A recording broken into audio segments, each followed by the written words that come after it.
Este es el primero de una serie de videos en donde intentaré explicar muy generalmente el último libro de Gerard von Rad, titulado Sabiduría en Israel.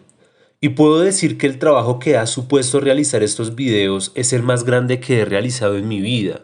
Pero no por el tamaño del texto, que sí son 400 páginas de lectura y más de 60 páginas de notas, sino por la dificultad que ha tenido realizar estos videos. Esa dificultad es distinta.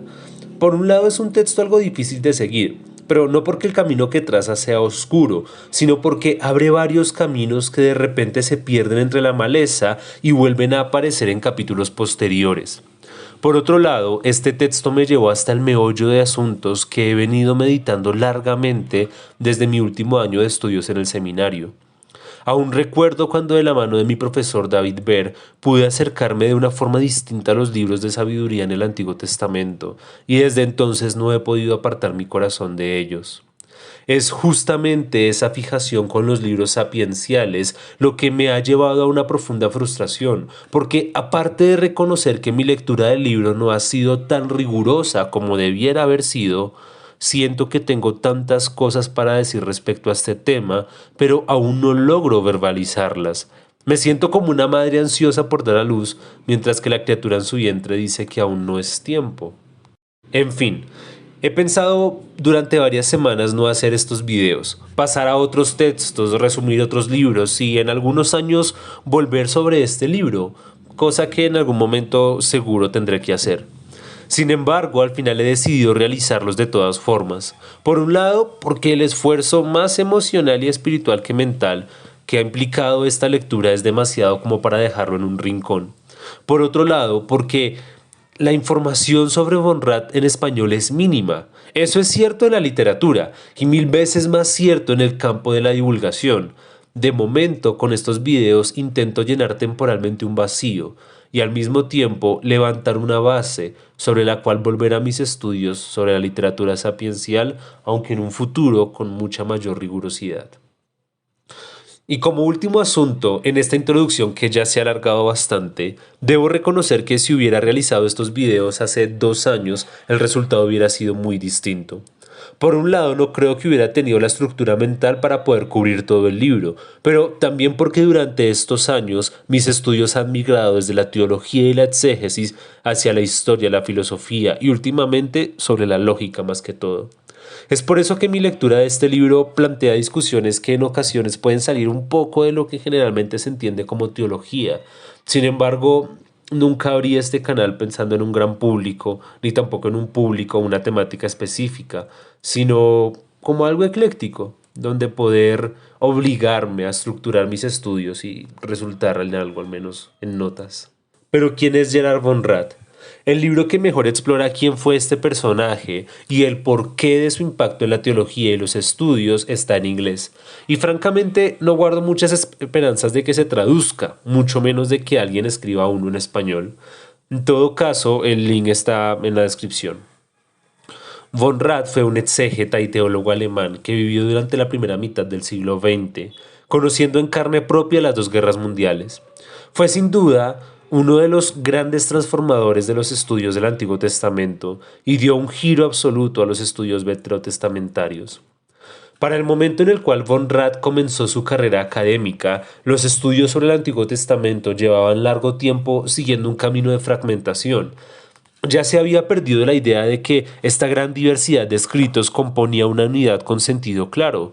En su lugar, los estudios procuraban fragmentar al máximo el texto para reconstruir las hipotéticas fuentes escritas u orales que se habían unido, de forma algo rústica, para componer lo que llamamos Antiguo Testamento.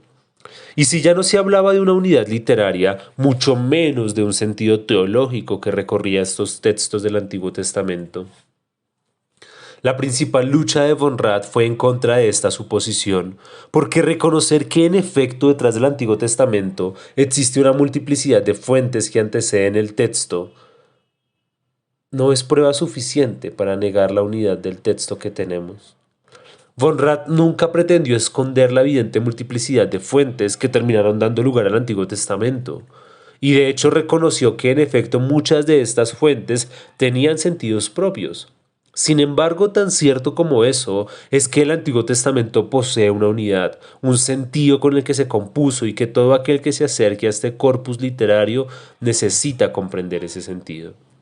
Von Rad dedicó sus estudios a buscar esta unidad en el texto, no solo desde el punto de vista literario, sino teológico. Y no sería inexacto afirmar que Von Rad rescató la teología en un momento en el que los estudios del Antiguo Testamento habían perdido de vista el hecho de que estos libros no son solo obras literarias, sino parte fundamental de la vida espiritual de un pueblo cuyas vidas reales y concretas se vieron profundamente marcadas por la conciencia de un Dios que incidía en cada aspecto de su vida, cotidiano y extraordinario. Pensando en el atomismo de los estudios del Antiguo Testamento, Von Rad escribe: ello hace que la atención del exégeta sea parte del texto en sí mismo y se fije sobre un tema de mayor vastedad, con lo que el texto volvería a ser abandonado junto con la pretensión de verdad que encierra.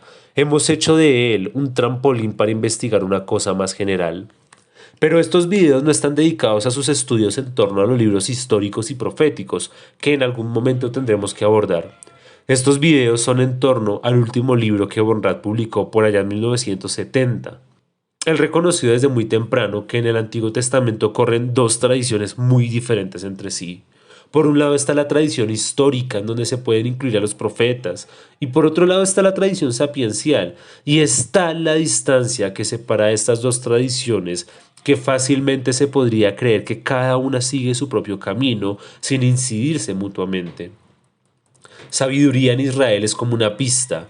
A lo largo de todo el libro, Von Rad está diciendo que no hemos estudiado esto y aquello de los libros sapienciales. Nos empuja a un terreno desconocido y al final de su vida, Von Rad no pretende explicarnos la totalidad de la tradición sapiencial, sino decirnos que hay un océano inexplorado, tan extenso como desconocido.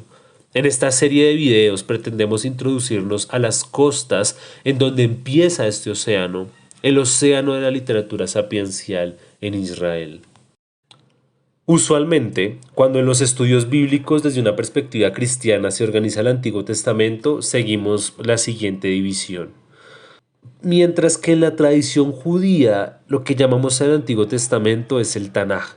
Este nombre en realidad es un acrónimo de las tres grandes secciones que componen el canon hebreo: la Torá, la ley, los Nevi'im, los profetas, y los Ketubim, los escritos. Dentro de los llamados escritos se pueden identificar un conjunto de textos llamados sapienciales. Sin embargo, no los categorizamos como sapienciales porque hayamos comprobado que están profundamente unidos y que son totalmente coherentes, sino porque desconocemos tanto estos textos que los agrupamos en esa categoría. Es la categoría de los otros, el conjunto de textos que no caben en ninguna de las otras categorías. Es como las ciencias sociales en el sistema educativo de Colombia. Todo lo que no cupo en las demás áreas va para ciencias sociales. Y es sobre este conjunto de textos, surgidos de una tradición bastante diferenciable de la tradición histórica, de los que se ocupará Von Rad en Sabiduría en Israel, y de los que nos ocuparemos nosotros en los próximos videos.